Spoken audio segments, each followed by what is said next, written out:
Bonjour, on est le 8 juin 2018 et je viens sonner la trompette aujourd'hui encore et je viens nous encourager à mettre les points sur nos i parce que le Seigneur Jésus-Christ vient bientôt. Il vient chercher une épouse qui est prête. Alors, on vit dans un monde où il y a beaucoup de distractions et souvent on fait le minimum et on pense que bon, c'est suffisant. Mais Jésus s'attend à ce que on puisse être purifié de tout ce qui est souillé. Et cela demande vraiment une vie vraiment de proximité avec le Seigneur Jésus, une marche de repentance. Et ça demande du temps. Ça demande à ne pas lui consacrer 20 minutes, 30 minutes, mais ça demande à lui consacrer tout le temps. Alors, quand on consacre tout le temps à Jésus-Christ, on, on vient plutôt prendre du temps là-dedans pour faire certaines choses. Puisqu'on a tout consacré à Jésus, on organise donc le temps autour de Jésus-Christ. Alors là, on peut trouver le temps pour aller faire la cuisine, on peut trouver le temps pour aller faire laver le linge, on peut trouver le temps pour aller faire une épicerie, et puis bon voilà.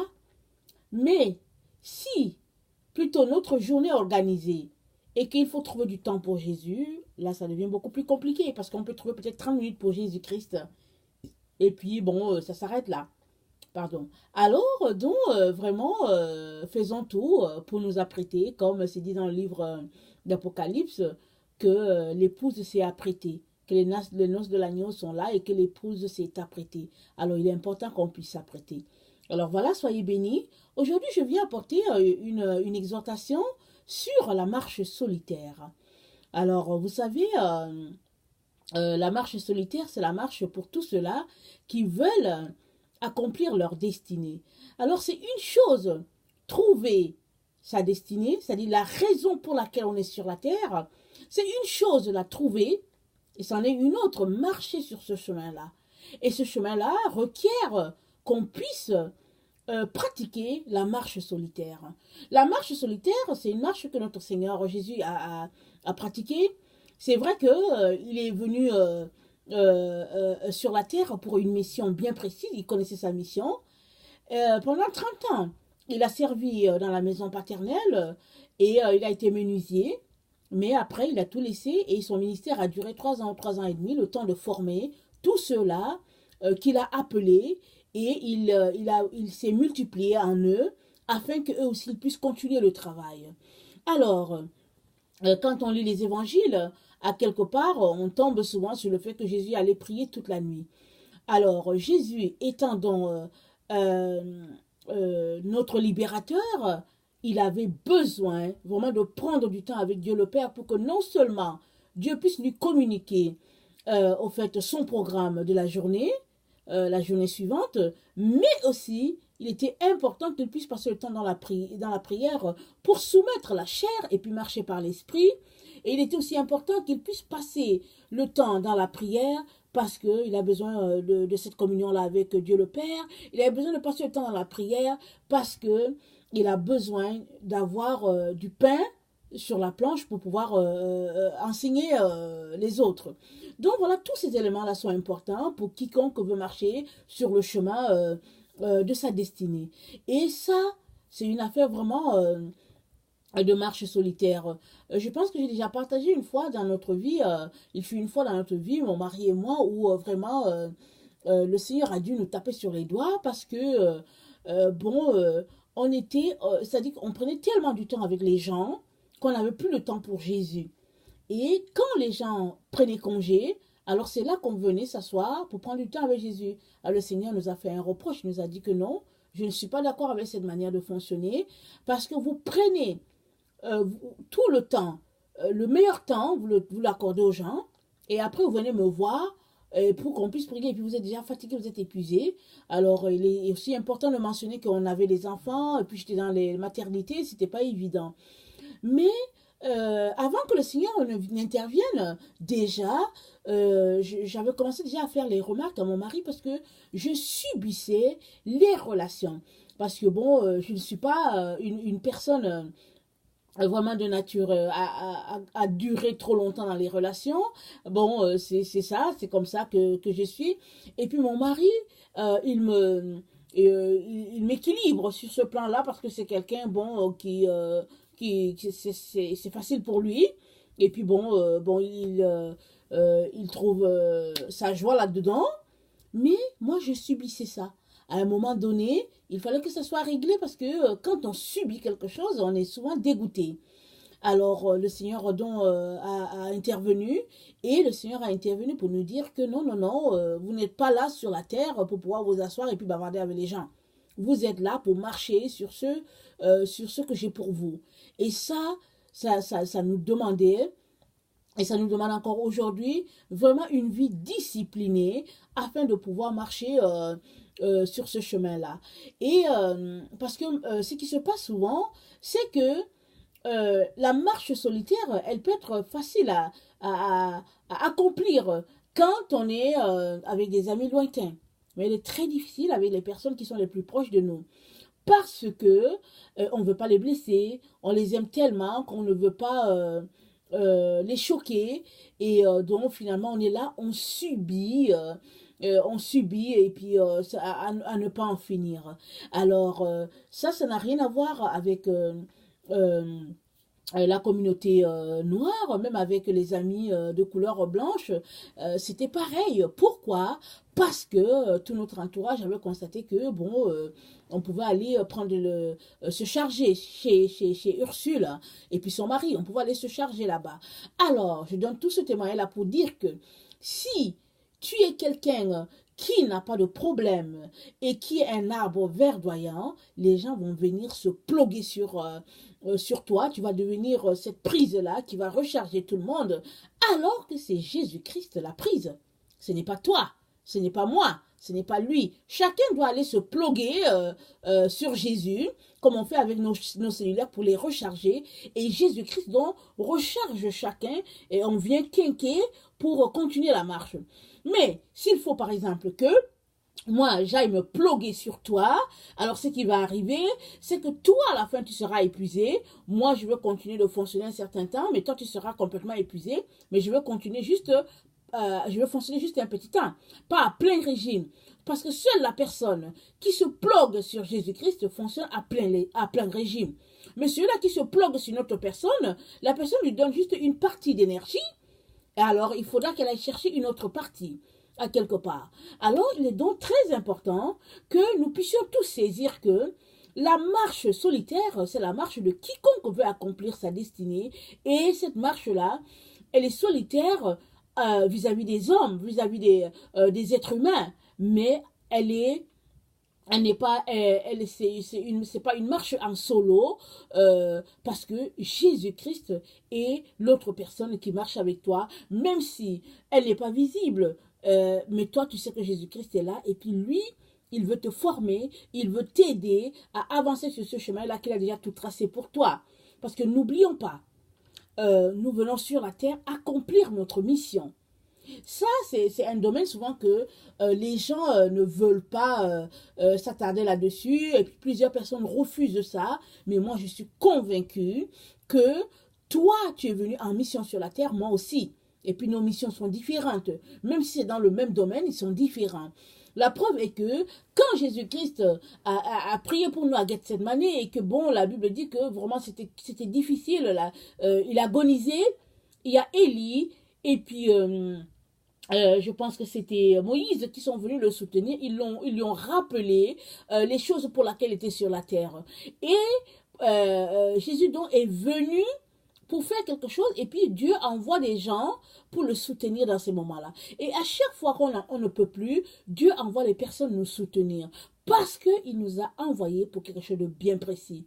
Alors, il y a souvent certaines religions qui le mentionnent, et puis bon, tout ça, mais dans la religion chrétienne, c'est pas beaucoup mentionné, mais la vérité est que le psaume 139 en parle, parce que Dieu dit que alors que tu n'étais qu'une masse informe, je te connaissais. Tu connaissais jusqu'à la date de les jours où de tes jours sur la terre et le jour où tu allais mourir. Donc, si Dieu sait, il connaît tous tes jours, ça veut dire qu'il sait exactement C'est pourquoi il t'a envoyé sur la terre. Mais il te revient à toi d'aller devant Dieu pour lui demander, papa, quelle est la raison pour laquelle je suis sur la terre? Et une fois qu'il te la montre, je peux te garantir qu'il ne va pas te la montrer comme ça. Parce que le Seigneur veut s'assurer que tu vas vraiment prendre au sérieux ce que tu demandes. Alors, tu vas l'enquiquiner avant qu'il te dise ce pourquoi tu es venu sur la terre.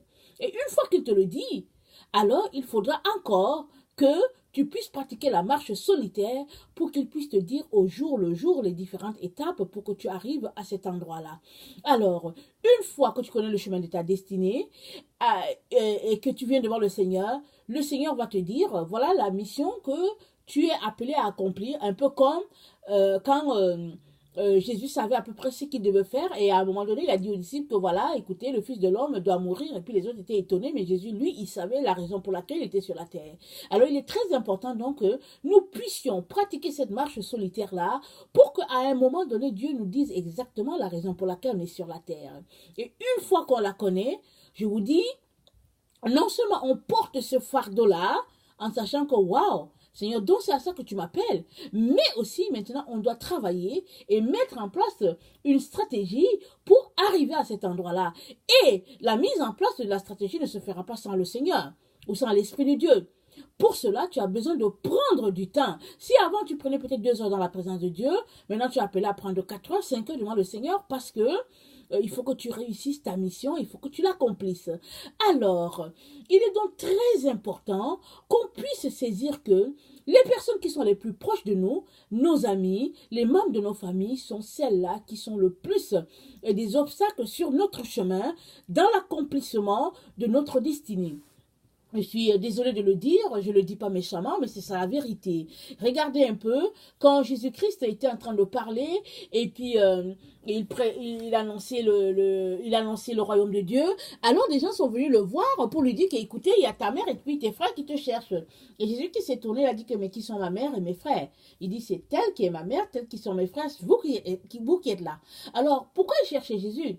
Peut-être qu'il était en train-il de dire que Jésus exagérait, peut-être qu'il ne savait pas encore toute la profondeur, moi je ne sais pas. Mais toujours est-il qu'ils sont venus chercher Jésus, Jésus a dit non, non, non, c'est vous là, vous êtes ma famille.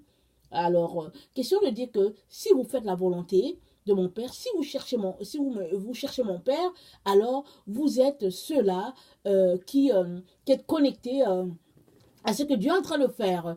Alors, il est donc important que tu puisses regarder autour de toi, dans tes relations les plus proches, pour savoir comment tu vas les tenir à distance pour pouvoir marcher ta marche solitaire. Alors, vous savez, souvent, on aime tellement les membres de nos familles, on aime tellement nos amis que souvent on ne veut pas les offenser. Mais on se retrouve plutôt à se pénaliser soi-même puisque on n'arrive pas à réaliser ce que Dieu a pour nous. Alors, je viens donc nous encourager à jeûner de nos relations. Qu'est-ce que ça veut dire? Ça veut dire qu'à un moment donné, il faut tout simplement que tu prennes ta tangente et puis que tu les laisses tranquilles. Les gens vont parler, ils vont dire toutes sortes d'histoires de toi, mais tu dois garder le cap parce que tu dois aller toucher la chose que Dieu t'a envoyé faire sur la terre afin de pouvoir toucher beaucoup. Et ça demande une force de caractère. Ça demande un renoncement à beaucoup de choses. Ça demande de renoncer à soi-même. C'est là que Jésus a dit que si tu veux venir après lui, tu dois renoncer à toi-même, tu dois prendre ta croix et puis renoncer à toi. Et puis regarder uniquement à Jésus-Christ et puis avancer. Et ça, je vous dis, mes chers frères et chères sœurs, ce n'est pas facile. Parce que s'il y a quelque chose qui est le plus difficile, c'est dans la famille. C'est avec les amis les plus proches. Parce que la Bible dit quoi? Nul n'est prophète chez soi. Parce que Jésus-Christ, les gens disaient que bon, écoutez, est-ce que ce n'est pas le fils de Marie? Et puis bon, il ne faut pas exagérer. Les gens qui le connaissaient. Mais c'est les autres qui disaient, waouh, un prophète est parmi nous. Mais à Nazareth, c'est pas ça qu'on disait. On disait que quoi? C'est pas le petit Jésus là qu'on connaît. Alors quoi? Donc voilà. Alors l'expérience de Jésus-Christ nous sert de leçon et nous fait comprendre que au fait, on ne peut pas aller avec tout le monde sur la montagne. Alors si toi, tu dois grimper une montagne et que Jésus t'a dit de grimper la montagne, laisse les autres. Ne leur dis pas, allons-y, on va grimper la montagne. Parce qu'ils vont te retarder. Soit ils vont raconter des histoires en cours de route, vous allez passer votre temps à rire. Soit l'un va te dire que oh, j'ai mal aux pieds. L'autre va te dire oh, j'ai faim. Et puis tout ça, alors que toi, à qui Jésus-Christ a dit de grimper la montagne, il t'a sûrement dit combien de kilos de céréales tu dois prendre avec toi, combien de bidons d'eau, de gourdes d'eau tu dois prendre avec toi, et puis quels sont peut-être les biscuits que tu dois avoir avec toi, si tu dois avoir une serviette, une couverture. Jésus-Christ a dû tout te dire. Alors que l'autre qui est là, il ne sait rien, il te suit seulement. À un moment donné, il va s'arrêter, il va dire, hey, tu sais quoi, bon, je suis fatigué, et puis tatati, et puis bon, voilà, voilà. Et puis, si tu es quelqu'un qui est plein d'émotions, de sentiments, tu vas dire, bon, ok, écoute, tu vas raccompagner la personne, et puis tu n'auras pas accompli ce pourquoi tu es venu sur la terre. Alors, je veux aussi, là, la force me vient de te dire aussi que ceux-là qui marchent sur le chemin de leur destinée, qui pratiquent la marche solitaire, sont souvent des gens qui sont pris comme des gens qui n'ont pas de sentiments, qui n'ont pas d'émotions. Ils sont pris pour des gens durs. Mais pour accomplir ce que tu es venu faire sur la terre, tu as besoin d'être dur. Tu as besoin de garder le cap. Tu as besoin d'avancer, les yeux fixés sur Jésus, non sur les amis ou sur les relations. Alors, pourquoi il est important, par exemple, de laisser de côté les membres de la famille ou les amis très proches? C'est parce que les esprits familiers nous suivent. Les esprits familiers sont dans toute la... Si tu es membre d'une famille et que vous êtes 5, tous les 5 ont les mêmes esprits que toi tu as. Les esprits de la famille. Ils sont avec toi, ils sont avec eux aussi. Alors, si, je vais prendre l'exemple, suppose dans une famille où, disons qu'il y a 4 filles dans la famille, et puis les 4 filles, toutes les 4 filles ne se marient pas. Ok, suppose que dans la famille de ta mère, il y a eu 5 filles, et puis toutes les 5 filles ne sont pas mariées à part ta mère. Alors, on vient dans votre famille, il y a 5 filles aussi, et puis bon, finalement, toutes les 4 filles ne sont pas mariées, il n'y a que toi seul qui est marié. Alors, soit tu prends conscience qu'il y a quelque chose qui se passe, ou bien tu ne prends pas conscience, tu restes avec eux en disant que bon, chez nous, les gens ne se marient pas. Moi, je suis celle qui est mariée. Les 4 autres ne sont pas mariés, un peu comme dans la famille de ma mère. Alors, sans que tu le réalises, sache qu'il y a un esprit qui est là, qui fait que, bon, voilà, on dirait que c'est le même pattern qui se produit. Alors, soit tu les quittes, ainsi, tu vas mettre la vie de tes enfants en sécurité, tes filles en sécurité, ou bien tu restes avec eux, en train de rire, et puis tout ça avec eux, et elles vont passer le temps à insulter ton mari, à insulter ton mariage et tout, et puis, s'il arrive que tu divorces, elles vont dire, allez, tu penses que tu allais aller où? Et franchement, tu sais que tu es de telle famille, tu ne peux pas aller loin. Mais si tu t'offres dans ton mariage, alors, ce même esprit familier-là, ils vont tout faire pour que tes filles à toi ne puissent pas se marier. Ils vont dire, mais voilà, c'est comme ça. Alors, tout cet exemple-là pour dire que tu ne peux pas aller loin si tu restes traîné avec les membres de ta famille. Parce qu'il y a les esprits familiers qui sont là. Et c'est pas méchant ce que je dis. C'est juste la réalité et c'est juste la vérité. Et ça fait partie vraiment des secrets qui sont là pour tous ceux-là qui veulent marcher sur le chemin de leur destinée. Et puis l'autre élément aussi qui est important de savoir, c'est que tu ne peux pas aller pratiquer la marche solitaire si tu ne coupes pas tes relations. Il y a des relations que tu es appelé à couper. Même si tu aimes ces personnes-là, même si vraiment, je ne sais pas, vous avez grandi ensemble, je ne sais pas, tu es appelé à les couper. Pourquoi? Parce que quand je suis en relation avec toi, tu prends un peu de moi et puis moi, je prends un peu de toi. Alors, suppose que dans ta vie, il y a un esprit, par exemple, qui fait que tu passes ton temps seulement à te moquer des gens. Et puis bon, moi, je ne suis pas d'accord avec ça, mais bon, je t'aime bien et puis on est ensemble. Alors, ça veut dire que pendant que tu es toujours en train de moquer des gens, je prends un peu de tes moqueries, même si je ne suis pas consciente de ça. Et si moi, je suis une personne qui est trop rigide, alors, toi, tu m'aimes bien malgré ma rigidité, malgré le fait que les gens parlent que, bon, Ursule, elle est rigide, toi, tu m'aimes bien, alors, toi, tu prends un peu de ma rigidité, malgré le fait que tu ne veux pas ça, mais tu as quand même un peu de ma rigidité.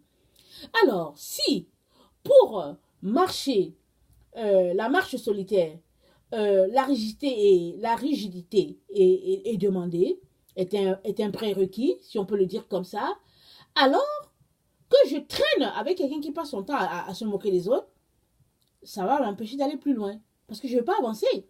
Ça veut dire que chaque fois que je vais m'asseoir avec toi, tu vas t'organiser pour te moquer de quelqu'un.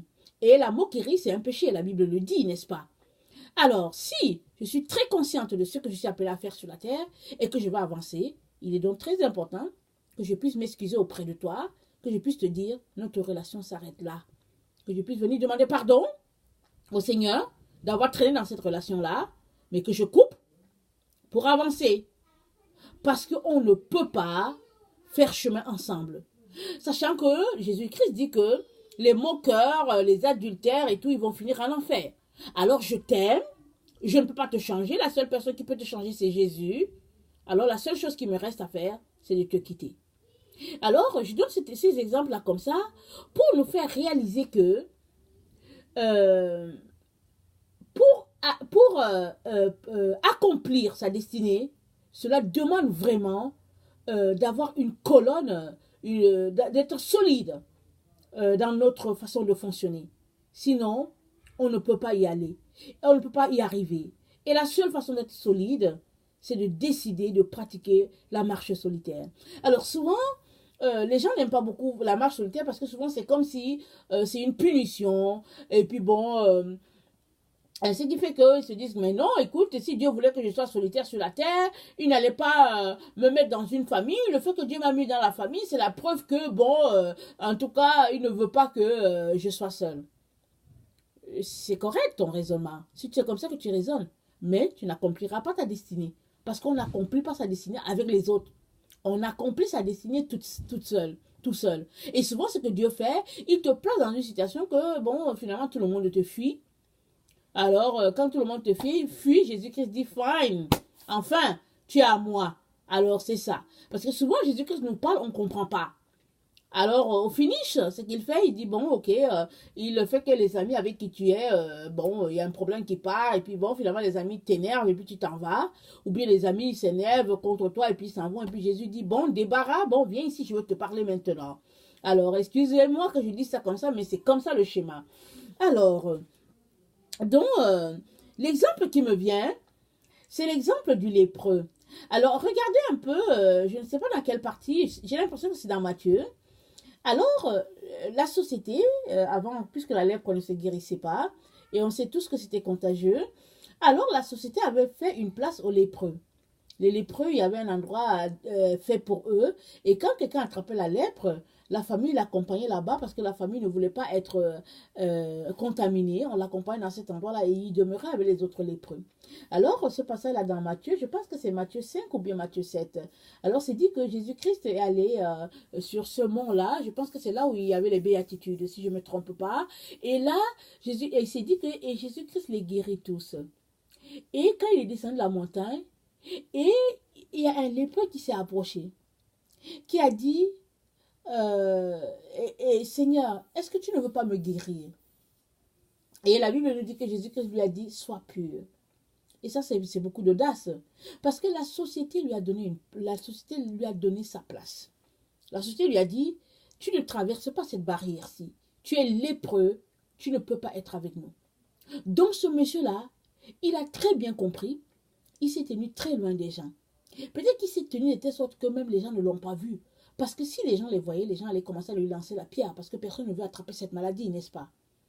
Alors, donc ce monsieur-là s'est tenu très loin, et il s'est organisé pour se tenir sur le passage de Jésus.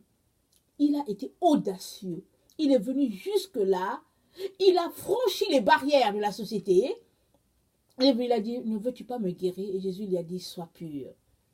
Alléluia. Et j'ai l'impression que c'est le monsieur qu'on dit Simon le lépreux. Parce que il n'était pas lépreux sur la table, mais quand on dit Simon le lépreux, j'ai l'impression que c'est ce monsieur-là qui a été guéri. Toutefois, je ne sais pas, mais en tout cas, voilà. Alors, l'autre chose aussi, c'est la femme avec la perte de sang. Je ne sais pas ce que c'était. Est-ce que c'était un cancer? Je ne sais pas. Mais toujours est-il que la Bible nous dit qu'elle a dépensé tout son argent. Et puis, Et puis, ça n'a rien fait, il n'y avait personne pour la soigner. Et dans le temps, quand la femme avait, déjà quand les femmes avaient leur menstruation, elles ne pouvaient pas s'approcher des autres parce qu'on les traitait impures. Alors, il paraît qu'elle marchait, elle disait que je suis impure en tout cas. Mais toujours est-il que cette femme-là, elle savait que si les gens la voyaient, si elle criait qu'elle était impure, à tout le monde allait la fuir. Alors tout ce qu'elle a fait, elle a dit, si je pouvais seulement toucher le bord de son vêtement. Je suppose que sûr que, étant chez elle, elle entendait parler de ce Jésus-là, qui faisait des miracles, et elle regardait sa condition et s'est dit, mais comment je vais faire? Comment je vais faire? Alors finalement, elle a imaginé un scénario d'audace. Elle a dit, bon, je vais aller, j'ai appris que Jésus-Christ va passer sur ma route. Si je peux seulement toucher le bord de son vêtement, alléluia, je serai guérie. Alors elle est venue, elle a touché, elle a approché, elle a touché. Jésus-Christ a dit, j'ai senti qu'une force est sortie de moi. Qui a fait ça? Elle est venue toute tremblante, elle a dit que c'est moi. Mais elle a été guérie. Elle a été audacieuse. Elle a été guérie et Jésus-Christ lui a dit, femme, ta foi t'a sauvée. Alors, ces deux exemples-là me ramènent sur notre témoin, sur la marche solitaire, ça me ramène ici pour vous dire que la société nous a fixé une manière de nous comporter, n'est-ce pas? Que ce soit dans la société africaine, que ce soit dans la société occidentale, peu importe l'endroit où tu es, la société nous a fixé une manière de nous comporter, c'est qu'on doit être en communauté, on doit être en communauté les uns avec les autres, surtout quand on est membre d'une église. Alors il faut communier, et même la Bible dit que, oui, la communion fraternelle, ils mettaient tout ensemble et puis ils communiaient et tout ça et tout. Mais toujours est-il que, dans la marche de la communion fraternelle, il y a une chose que tu dois saisir, c'est que tu dois sortir de la communion fraternelle pour pouvoir te démarquer. Et ça nécessite que, alors que la société t'a fixé une manière de se comporter, ça nécessite que tu sois audacieux et que tu dises que oui, c'est comme ça qu'on doit se comporter dans la société. Mais moi, je préfère qu'on me traite de sauvage pour accomplir ma destinée. Parce que j'ai une destinée à accomplir. Je ne peux pas passer mon temps à m'asseoir avec les membres de ma famille. Je ne peux pas passer mon temps à m'asseoir avec le cercle des Africains pour raconter des sornettes et puis des choses à ne plus en finir. Je ne peux pas aller m'asseoir avec mes amis, mes frères occidentaux pour pouvoir regarder un film et puis... Non, non, non. À un moment donné, tu dois raisonner en toi-même pour dire que non. Ici, ma vie est en jeu. Parce qu'un jour, je vais me tenir devant le Père et je devais rendre compte de tout ce qu'il m'a donné de faire sur la terre. Alors, il est très important que je puisse accomplir ma destinée. Alors, à partir de ce moment-là, quand tu réalises ça, mon frère, ma soeur, tu sais quoi? Tu vas sortir des règles fixées par la société pour pouvoir accomplir ce que Jésus-Christ a pour toi. Tu vas pouvoir choisir la marche solitaire pour pouvoir arriver. Parce que seuls ceux-là qui choisissent la marche solitaire arrivent à accomplir leur destinée. Alors, nous sommes dans le temps où tout un chacun est appelé à accomplir sa destinée. Alors, ne crains pas les gens. Ne crains pas tout ce que les gens vont dire de toi. Ne crains pas comment ils vont te traiter. Tu as un seul objectif. Tu dois accomplir ta destinée. Alors, fonce. Alors, tu n'es pas fâché avec les gens. Tu n'es pas en chicane ou bien en, comment on appelle ça, en palabre ou bien en histoire avec les gens, mais toujours est-il que tu as un objectif. Alors tu es quelqu'un de visionnaire. Alors les visionnaires, ce sont les gens qui marchent la marche solitaire de leur vie. Ce sont les gens qui regardent le point que Dieu leur a montré et ils marchent en direction de ce point-là. S'ils te rencontrent sur leur route, ils te disent bonjour, mais ils ne s'arrêtent pas avec toi. Ils ne s'asseyent pas avec toi. Ils te disent seulement bonjour. Ils continuent leur chemin. Parce qu'ils savent qu'ils doivent aller toucher ce point-là. Alors, ce sont des gens comme ça que Jésus-Christ a besoin en ce temps de la fin. Des gens sur qui il peut compter pour pouvoir donner de la nourriture aux autres qui sont dehors, qui ont soif, qui ont faim. Est-ce que tu veux être cette personne-là? Ça, c'est la question que Jésus-Christ te demande aujourd'hui. Et si tu veux être cette personne-là, alors Jésus-Christ te dit que le chemin, c'est la marche solitaire. Parce que si tu veux marcher dans le groupe, tu n'y arriveras pas. Le groupe te dira toujours ce que tu es appelé à faire. Ils te diront toujours, ils vont te délimiter. Ils vont te donner une portion, ils vont te dire que bon, voici la portion qui est pour toi. Et puis ils vont dire, bon, après ça, ils vont dire, bon, tu as bien fait la portion-ci, on augmente un peu. Mais avec Jésus-Christ, il n'y a pas de portion. Il n'y a que ce qu'il a déterminé pour toi et lui, il va t'aider à y arriver. Il t'a donné le Saint-Esprit et lui-même va venir en personne pour te dire, mon enfant, mon garçon, ma fille, viens ici, je vais t'expliquer comment ça marche. Alors, je suis là pour nous encourager à ne pas dédaigner la marche solitaire. Elle est là pour tous ceux-là qui veulent accomplir leur destinée. Alors, si tu as déjà trouvé la raison pour laquelle tu es sur la terre, viens te mettre devant le Père. Supplie-le de t'aider à marcher la marche solitaire, la marche de ta vie, parce que un jour, tu te réjouiras de ce que tu as marché cette marche-là. Parce que Wesley a marché la marche solitaire et Dieu seul sait ce qu'il a fait et combien de gens il a apporté à lui. Monsieur Moody a marché la marche solitaire et Dieu sait ce qu'il a fait pour lui. Alors tous ceux-là qui veulent accomplir pleinement ce que Dieu a pour eux sont appelés à marcher la marche solitaire. Mon frère, ma soeur, ne dédaigne pas la marche solitaire. Cours après elle. Prends du temps pour jeûner. Prends du temps pour prier afin de demander au Père de t'aider à marcher la marche solitaire. Voilà, que sa grâce demeure sur vous. Et s'il vous plaît, n'oubliez pas, nous sommes dans les temps de la fin. Il est très important que nous puissions vraiment enlever toute poussière et être prêts, nickel, pour notre Seigneur. Donc voilà, si toi tu es quelqu'un qui ne connaît pas le Seigneur Jésus-Christ, je viens te dire que Jésus-Christ est mort aussi pour toi. Il est mort pour toute l'humanité afin de nous réconcilier avec Dieu le Père. Jésus-Christ est le seul chemin, c'est la seule vérité et c'est la seule vie. Oui, c'est la vérité absolue et c'est Jésus-Christ. Il n'y a pas mille vérités. Il y a une seule et c'est Jésus-Christ. Le jour où tu vas le trouver, tu sauras pourquoi il est la vérité absolue. Que le Seigneur vous bénisse, qu'il vous donne de chercher en profondeur qui est ce Seigneur-là. Soyez bénis, je vous aime, mais Dieu vous aime plus. Amen.